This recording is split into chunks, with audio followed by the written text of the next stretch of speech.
Coming up next, Clay Millican along with the U.S. Army driver. Clay Millican, who started for the first time ever at this racetrack, Route 66 Raceway, 1998, in a car owned by Peter Lehman. It was the Chicago White Sox car. Let's take a moment now to get to know a little more about the top fuel driver, Clay Millican. He is this week's E3 Spark Plugs Hot Shot.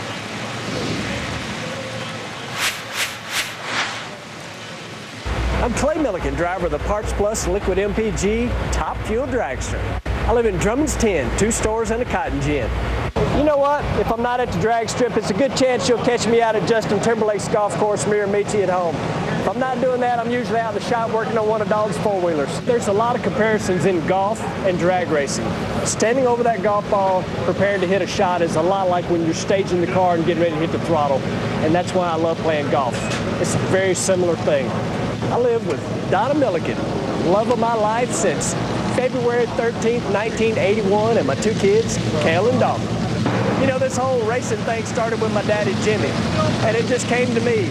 And now my kid, Dalton, he's a national motocross champion, and my oldest son, Kale, he's the smartest one in the bunch. He's in college, he's an artist, he's a drawer and painter and all those sort of things, but you know what? We love us some drag racing.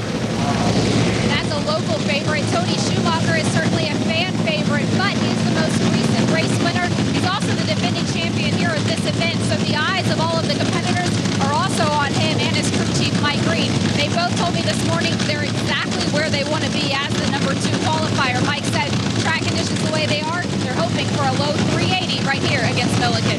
Last 6 years, though, Mike, feast or famine. He's either in the finals or he loses first round, but you've got a big #1 next to his name because he's the top guy in your power rankings. Yes, he is, and Tony Schumacher looks very good at the last few races.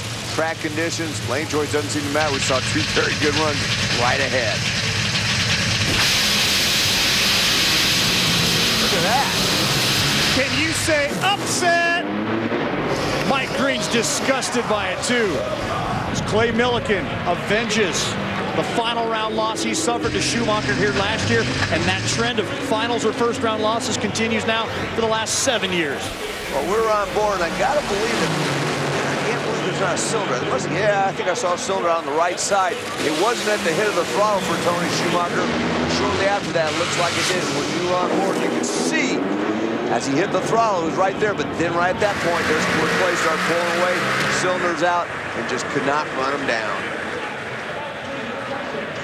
I mentioned the final last year between Tony Schumacher and Clay Millican. Clay still looking for that first top fuel win. Had Tony Schumacher had the problems you're about to see a little earlier, maybe he could have ran him down.